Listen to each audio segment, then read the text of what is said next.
Olatuak arkaitzen kontra apurtzen entzun. Itsasoaren fruiturik onenak tradizioz inguraturik gozatu, eta murgildu zaitez arratsalde ezin ederrago batean.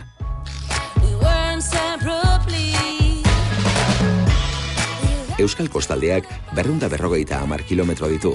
Hondartzak, paturak eta arrantzale herriak natura malkartsuak bildu ohi ditu. Eta itsaso bizi-bizi eta urdin-urdinak bustitzen, Kantauri itsasoak.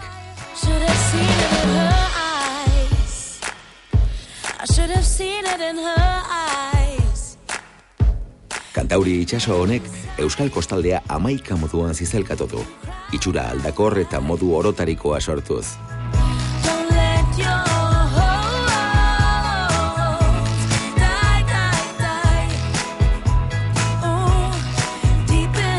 Itsasoan eta itsasoarentzat lan egiten duten arrantzale herriskak.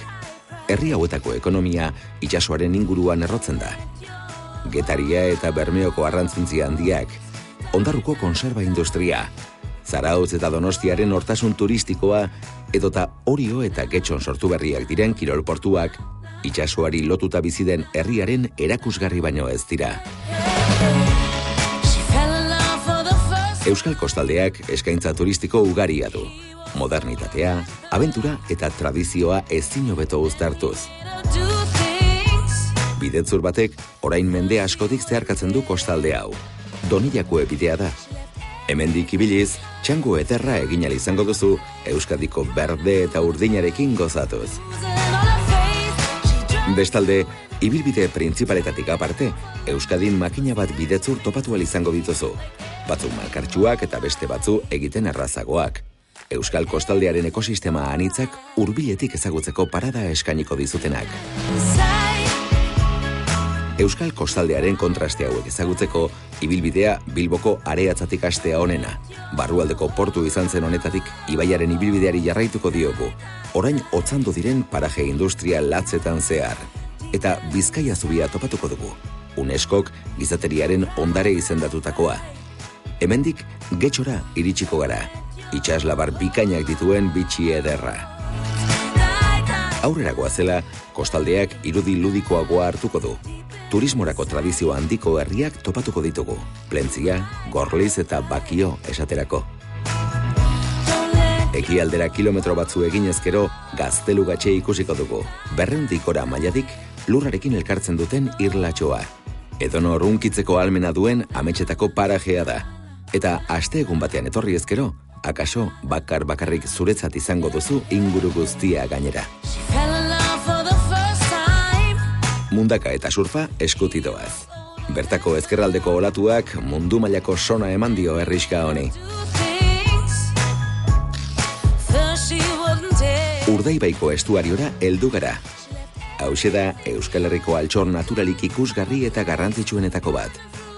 Ibai zabalau erabat itxuraldatzen da ordutegiaren arabera. Hondarrez estaita ikus genezake edota urak erabat hartuta marea gora bera.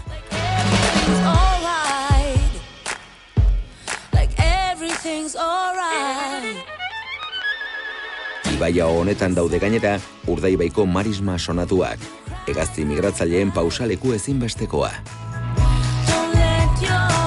Udatiarren lekeitiok ere badu uarte txiki polit bat, San Nikolas. Marea jaisten denean, oinez helduko zara bertaraino.